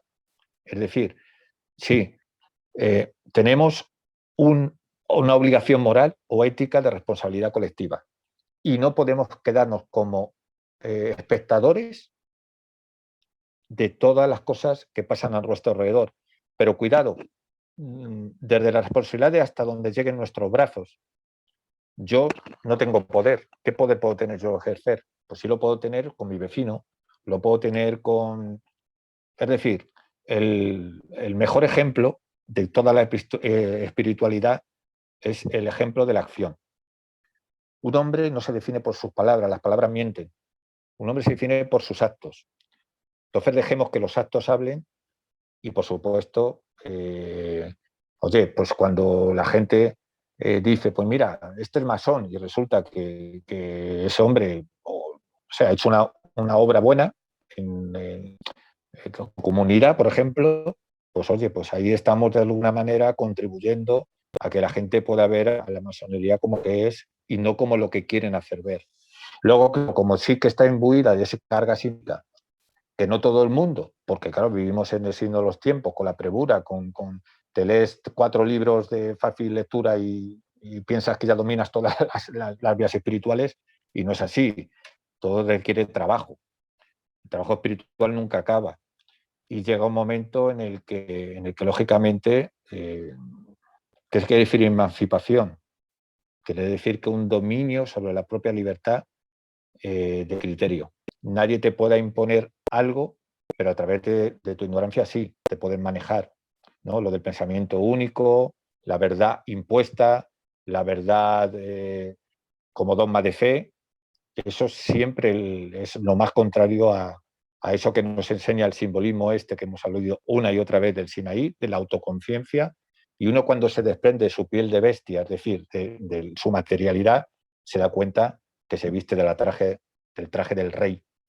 Es decir, todos somos una semilla, somos seres firmados, somos algo que participa y contribuye al ritmo de la creación. No sé si... Muchísimas gracias, muy claro, y gracias por esa extraordinaria explicación. Muchísimas gracias. Gracias, Mauricio. Y Ruth, querías hacer un comentario, si eres tan amable. Hola, ¿se me escucha? Perfectamente. Sí. No, mi pregunta con respecto a la masonería es si también se la toma en cuenta como un camino espiritual en donde existe una libre elección, un compromiso de vida, un esfuerzo, una entrega, un buscar los valores superiores, buscar ese camino como la transformación de la vida, y también en la búsqueda de interioridad, donde nos encontramos con lo que verdaderamente lo que somos verdaderamente, divina, con nuestra chispa divina, y también con esto de que somos polvo y ceniza. La pregunta es que no hay pregunta, hay respuesta ya. Es que eso realmente el camino a la masonería. O sea, otra cosa es que cada masón se representa como individuo a sí mismo, pero realmente el mensaje, o sea, la carga simbólica que tiene que ver ese método probado de transformación, y digo probado porque cualquier método que es útil y que tiene una parte de verdad, si no, no se hubiera mantenido la historia.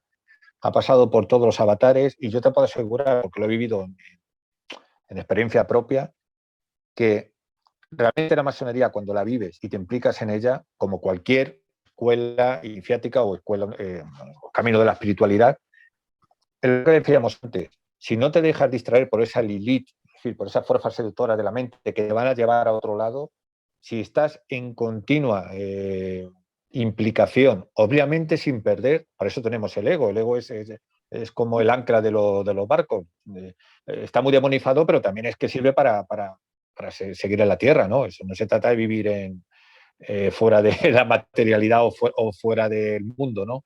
Hay que vivir en el mundo y hacerse responsable con el mundo, pero sí, de verdad, mira, yo te voy a decir la verdad, Ruth, yo voy a hablar por mi propia experiencia, que es el mejor libro. El libro es de la propia experiencia de uno. Y yo muchas veces en determinados rituales de elevación, que no puedo explicar, cuando he observado la carga simbólica, yo que soy un apasionado, ¿no?, de lo que hay detrás del símbolo, yo decía, y os lo digo de verdad, es que ciertos símbolos que están aquí representados, si ahora se me apareciera un sacerdote de Osiris,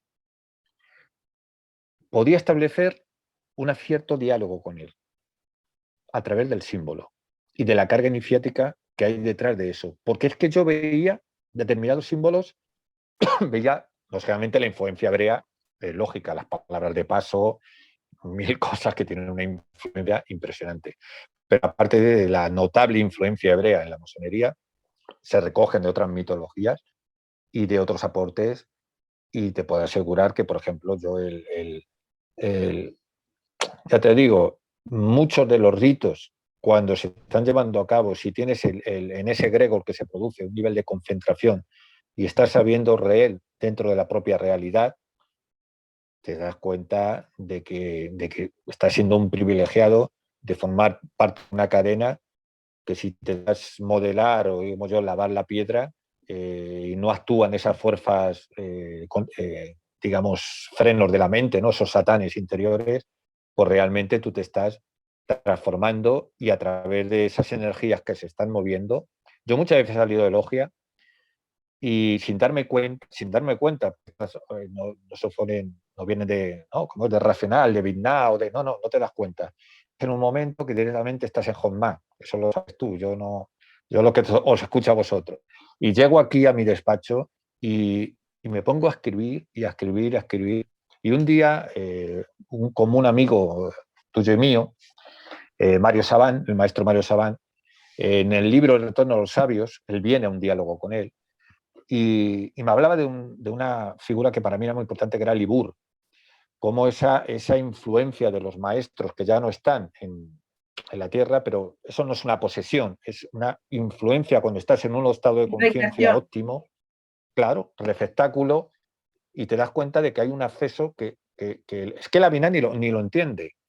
Por eso, vuelvo a decir el principio, esto todas las corrientes herméticas y todas las corrientes de la filosofía perenne y de la espiritualidad lo sabían. Vuelvo a repetirlo, a lo oscuro por lo oscuro y a lo desconocido por lo desconocido. Es que no puedes ir de otra manera. Eso sí, tú sabes igual, bueno, mejor que yo, que el problema de todas estas escuelas que empiezan a funcionar y operar con energías es que, si no las dominan, empiezan a moverlas, y eso se convierte en esa figura que hemos dicho antes del Baal Semot, del mago que no tiene nada de bueno y que no acaba nunca bien.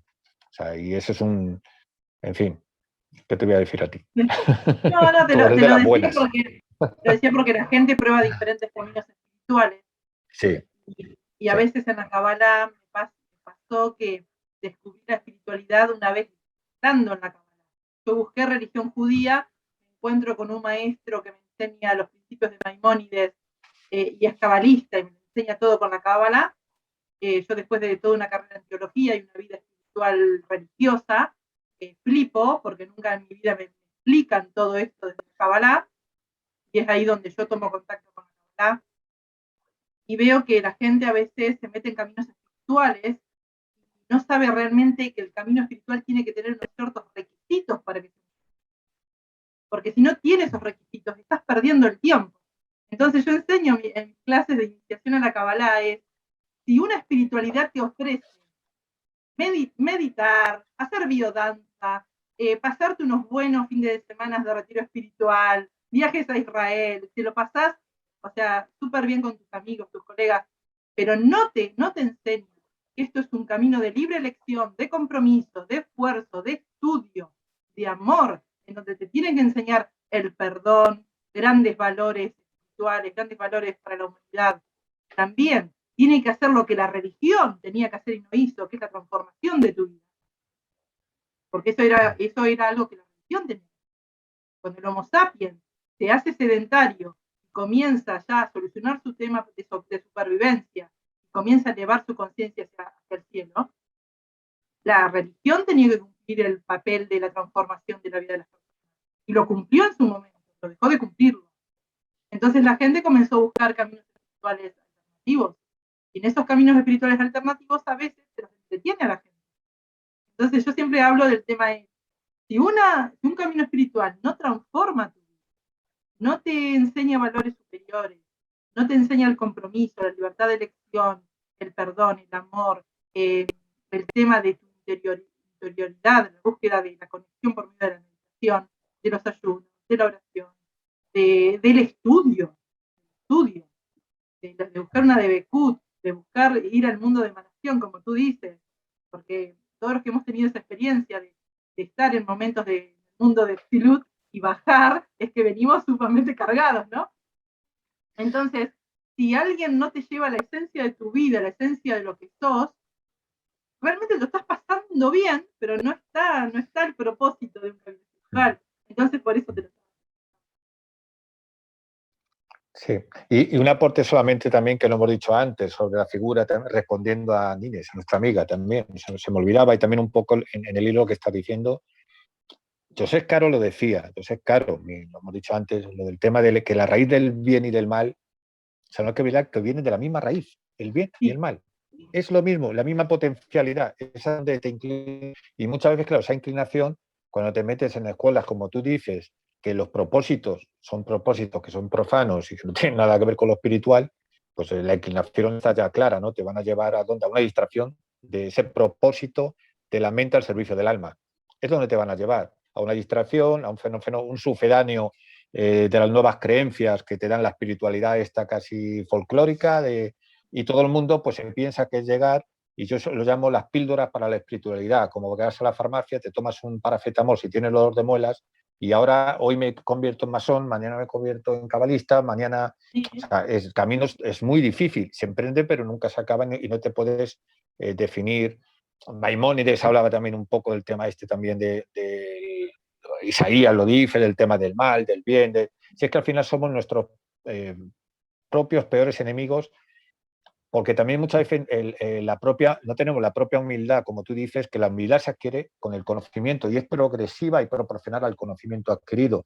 Lo que siempre dice es de que cuanto más sé que, pues, o sea, constantemente nos estamos revaluando. O sea, y ese es un fenómeno que para mí tiene que ver muchísimo con esa idea de Dios imperfecto que tiene el mundo del judaísmo en contraposición a esos otros dioses, porque realmente la creación una vez que supe el acto creador, que sale del sí mismo, del insod, de todo eso, lo que estamos haciendo de manera es buscar, ¿no?, un modelo Satikun, pero es que eso nunca va a terminar. Y después otra cosa, desde mi punto de vista, y ahí voy a ser yo un poco hereje, realmente muchas corrientes están esperando el Mesías, están esperando lo que hemos dicho al principio, ¿no?, ese personaje que le va a salvar. Pero bueno, Dios mío, si tú tienes la responsabilidad y la obligación de salvarte de ti mismo, o sea, el verdadero estado de Mesías es ese proceso que empieza con la autoconciencia y termina con la identificación con esa conciencia divina. Obviamente no te vas a convertir en un Dios, pero sí te vas a mirar en él como un espejo. Y seguramente ese Selem, esa imagen que hablaban en ese texto de Oxford de la rosa de los secretos, es lo que les pasó a esos cabalistas como prototipo del hombre espiritual. Que llega un momento que si a través de la oración, de hacer el bien, de estudiar, del conocimiento y sin dejar tus responsabilidades con el mundo, pues estás fabricando realmente un ser de luz a tu alrededor y te están convirtiendo en esa semilla de conciencia que tiene que ver con la unidad originaria, ¿no? Y otros pues pasan por la vida y prefieren dedicarse pues a otra cosa, pues que se dediquen a otra cosa. Lo peor son los impostores, si son los satanes.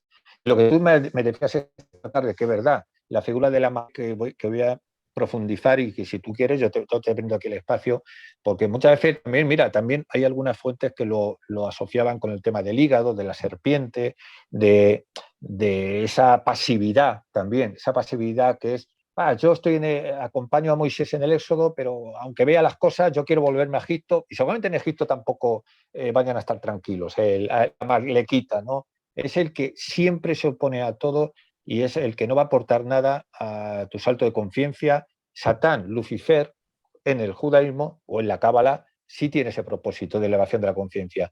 Pero ese Amalek, como tú me has dicho esta tarde, y es verdad, o sea, me aportabas datos que me han ayudado mucho a crecer otros datos que ya tenía, pero me has puesto también en mi propio, ¿no? Revisión de la figura del Amalek.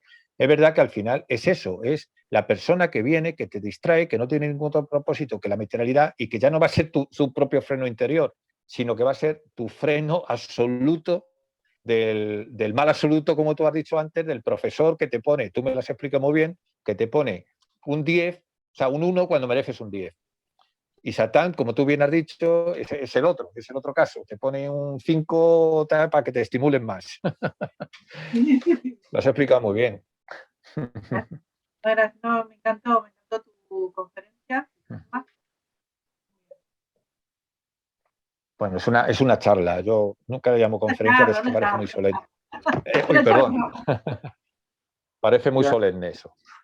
La señora Edith Gloria quiere hacer una pregunta o quiere hacer un comentario. Si es tan amable, por favor. Hola, no sé, ¿me escuchan bien?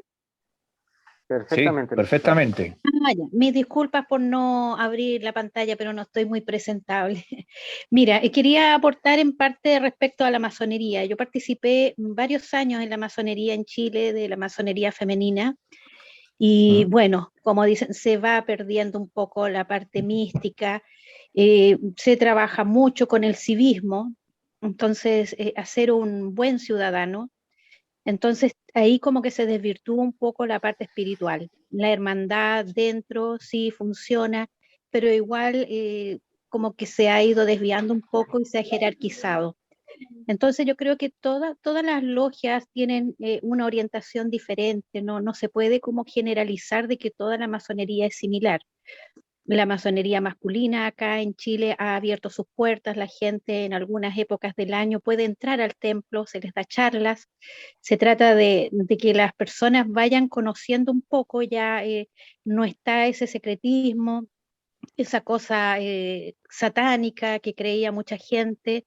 Los ingresos también se hacen por internet, ya no se necesita ser presentado por un hermano. Entonces hay una apertura y yo creo que también es lo mismo que está sucediendo a nivel de que está llegando mucha gente a los grupos de crecimiento espiritual. Hay una apertura porque hay que actualizarse, hay que ir haciendo que el conocimiento se vaya generalizando y esa es una de las tareas principales de todos estos grupos que partieron con una misma raíz, pero que han ido tomando diferentes caminos. O sea, y felicitar también al exponente y deseando que su libro sea todo un éxito y vamos a ver ya ahí cómo lo consigo. Muchas gracias. Muchas gracias a la señora Pues, Edith. Bueno. Pues muchas gracias, querida hermana. Dime.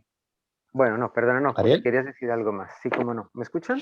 No, simplemente, pues no, es que yo creo que, claro, es una exposición que simplemente expone lo que ya ve y es su propia experiencia y es verdad, yo estoy de acuerdo, o sea, ha perdido su carga iniciática y el problema que tenemos con esto también es que, o sea, la utilidad que tiene que tener la masonería es como, para mí es el paso segundo que viene después de la transformación, porque si tú te espiritualizas, si tú tomas una toma de conciencia, contigo mismo, la vas a tomar con tu prójimo y vas a estar más preparado pues, para aportar más. O sea, si simplemente entras en masonería con un propósito de, como ya he dicho, de practicar un civismo activo, pues para eso hay muchos otros grupos que directamente, ¿no? El banco de alimentos, cosas así que están muy bien y que, o sea, la masonería es otra cosa, es eso que ha dicho ella, por supuesto que sí, y es una labor que, vamos, encomiable, o sea, esa labor social. Y el problema que tiene, lo que ella ha dicho, es verdad, la demonización, que es igual otro sucedáneo de nuestros tiempos, es porque, claro, tú imagínate todas estas cosas que no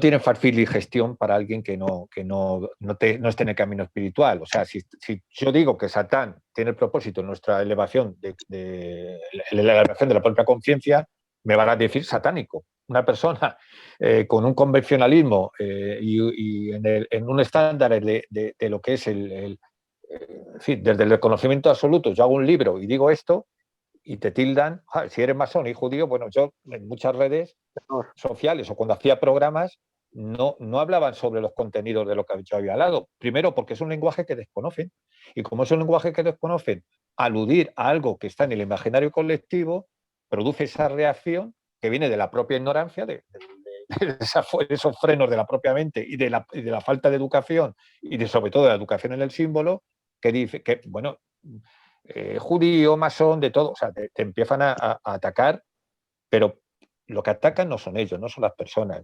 Yo soy un humanista. Lo que ataca es la ignorancia, que es el signo de los tiempos que se ha producido en una sociedad regida por el pensamiento único al servicio de esas instituciones que, eso sí, manipulan todo el cotarro para que esto siga funcionando con un propósito lucrativo.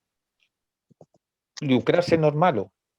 Lo que quiero decir es que venderse al dinero y manipular a las personas y convertirlas en no sé, en seres autómatas, por supuesto que ahí es lo que decía Fulay, de que es el problema de no haber cultivado o procurado el cuidado de una ciencia del ser o de una ciencia con conciencia, que no quiere decir que está en contra del progreso, sino que armonice lo mejor del ser humano con una ética personal. Claro, claro. Bueno, muchísimas gracias. Dice acá la señora Lisset Mondragón, ¿a qué fenómeno podría atribuirse que a pesar de tanto conocimiento y sabiduría heredados desde la antigüedad hasta ahora, el mundo actual parece estar decayendo espiritualmente por estar inmerso en tanta superficialidad y materialismo? Y donde el nuevo orden, donde el nuevo orden mundial tiene un papel preponderante. Ok, ¿qué tanto papel tiene el nuevo orden mundial para desvirtuar la realidad, digámoslo así? Pues tiene un protagonismo bastante interesante. No es aquí el marco en el que voy a hablar. De hecho, he hablado en otros contextos donde se habla de las grandes instituciones de poder, que no voy a hablar de grupos para que no digan grupo Bilderberg, el otro, que sí que hay en un momento dado en que hay un propósito de manipulación de las masas que se hace con unos objetivos y, lógicamente, eso está en la historia. O sea, algún día hablaré de ello, de todo ello, pero, por ejemplo, hablaba de la industria, ¿no? Tiempos modernos, ¿hacia dónde va el ser humano? Lo que es ahora, ¿cómo se llama ahora? El transhumanismo. El transhumanismo está bien si tuviera esa parte espiritual pero hay los propios gurús y ahí está la industria Silicon Valley y otras industrias que el progreso es bueno para el ser humano, pero esta gente quiere convertir al hombre en Iniciativa 2045, en una fusión del hombre-máquina, la fusión, ¿no? La ausencia de enfermedad, en fin, la virtualización de la propia conciencia, volcarla en máquinas, todo esto que nos parece casi de ciencia ficción, ya se viene produciendo con el proyecto Brain, con el proyecto Grafeno, con otros proyectos que se han invertido miles de millones al servicio de la industria para ir preparando este nuevo modelo de fusión hombre-máquina que está en el horizonte 2045 del transhumanismo. Y esto es para mí lo que decía Fulay y otros grandes cabalistas y místicos que llegaron a anticiparse a que una vez que la técnica o la tecnología ha perdido su contenido y se ha dejado en manos del dinero, pues eso sí que es estar en manos del anticristo, del propio Satán. Porque date cuenta que antes, en el principio, en la Edad de Oro, las propias corporaciones sacerdotales las que velaban porque esos saltos evolutivos o esos conocimientos solo se transmitieran a las personas adecuadas que tuvieran un nivel de conciencia suficiente y estuvieran preparadas para que ese conocimiento no degenerara en otra cosa. En un momento dado que por evolución histórica, y todos lo sabemos, la ciencia se separa, ¿no?, de lo que es esa espiritualidad, se separa de tal manera que ya se reconvierte en el positivismo, el materialismo, y de ahí pues el nacimiento de la economía moderna, pues hemos llegado a lo que hemos llegado. Y sí que en el horizonte de estos grupos pues es cierto, ¿no? Está en la historia, yo no digo, son la manipulación es de falsa bandera, o sea, cualquier propósito y con los medios de comunicación al servicio del dominio de las masas, del pensamiento de las masas y la propaganda. Si es que está escrito en algunos grupos, está escrito en su propia constitución, ¿no? Cuáles eran los objetivos. Y los objetivos prácticamente parecía que lo había escrito el propio anticristo o el propio Satán.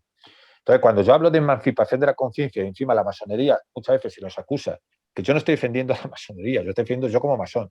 Cuando se le acusa de que forma parte de una conspiración universal y demás, es por un gran desconocimiento, porque realmente es el germen o la escuela que porta la semilla de la emancipación. Es decir, de que ninguna de esas fuerzas puedan operar sobre tu juicio crítico. Nada más, eso es la emancipación. Que la masonería luego cada uno se representa a sí mismo. Como yo no creo que todos los sacerdotes sean, no sé, prosenetas o como se diga, o sean, no. Cada hombre se representa a sí mismo y es producto de sus avances y de sus defectos. Y no vas a institucionalizar, ¿no? O tomar la parte por el todo. Pero sí es cierto que esos grupos existen y yo los he conocido. Y me ha dado hasta miedo. He participado, lo tengo que decir aquí, conozco todo el mundo subterráneo de las corrientes herméticas y en algunas muy veladas me han invitado a dar el paso, ese paso de rito de iniciación, gente muy poderosa, muchísimo, y más valgo por lo que callo que por lo que hablo, porque me ha dado miedo. Ahí sí que he visto el propio Satán, de gente ambiciosa que practica una espiritualidad al servicio de otra cosa. O lo llama espiritualidad y realmente está al servicio de otra cosa, que es el pretexto para formar eso que decían en la Edad Media los posesos, que decían yo soy multitud. Muchísimas gracias. Acá vamos a ir cerrando y ya te cedo la palabra por si quieres decir alguna otra cosa más y luego termino de cerrar yo, porque se les hace muy tarde a ustedes, acá es tempranísimo. El cristianismo me parece que sí hace proselitismo, lo dice la señora Lisette, el judaísmo es lo contrario, el judaísmo tiende a ser muy selectivo para guardar pura la tradición. La mejor enseñanza, mi estimable maestro, el hombre se define por sus actos y no por sus palabras, ciertamente así es, infinitamente agradecidos, el arquitecto del universo les bendiga. ¿Quieres, José, Pues hacer muchas algo? Gracias. ¿Quieres decir ¿Perdón? algo más? ¿Quieres hacer algún cierre para luego No, cerrar pues yo? el gran arquitecto del universo, me imagino que todos los que estamos hoy escuchándonos unos a otros, ya sabemos quién es, ¿no? Es el gran ordenador, es realmente lo que decíamos, todo responde a un principio de caos al orden. O sea, la creación por sí sola, aunque esté incompleta, hay alguien que está ordenando, ¿no? Y es imposible que todo tienda al orden por sí mismo, ¿no? No hay una inercia hacia el caos. Hay fuerzas causativas. En esa cadena del ser, esto es curioso, y me la ha puesto un poquito, en esta cadena del ser, esta visión de ahora tan moderna, que es una visión plana de la realidad, no había ningún divorcio entre diferentes planos de realidad. Por eso había una cierta implicación, no voy a decir moral, incluso una implicación activa de que el hombre tenía que mantener ese orden universal porque estaba operando en capas que él no llegaba, obviamente, no va a llegar a comprender, pero sí que creyendo en ese orden universal, ser un elemento distorsionador. El hombre moderno no. El hombre moderno es al servicio del ego, del yo y de prójimo es mi enemigo, es mi satán, es el prójimo, todo lo contrario. Y nos va como nos va en fin, por esa energía que hemos cogido. Y por no querer ver la realidad, quizás tenemos el Yetzer Hara y el Yetzer Tov dentro de nosotros, la parte, yo lo llamo más simple, parte negativa y positiva, para no complicar mucho el tema, pero no está afuera, está dentro. Y eso creo que mientras más pronto lo reconocemos, muchísimo, muchísimo mejor. Bueno, para la Academia de las Artes Sanadoras ha sido un gusto contar con la presencia de José Ignacio Carmona. Esperamos que sea la primera de unas cuantas más. Sabemos que tiene un horario un poquito apretado y un montón de horas más que nosotros. Así que de verdad que te agradecemos y le agradezco a cada uno y cada una de las que están aquí presentes, porque entre todos, en vez de hacer algo negativo, estamos haciendo positivo, estamos trayendo luz al mundo, que de eso es de lo que trata.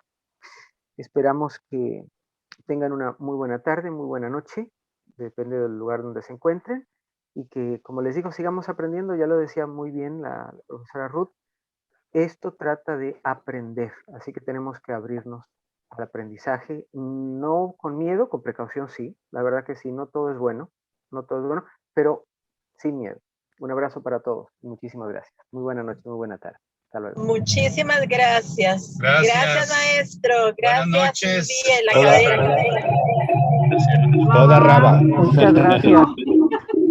Muchas gracias, Iñaki. Inesicotes. Gracias, Iñaki.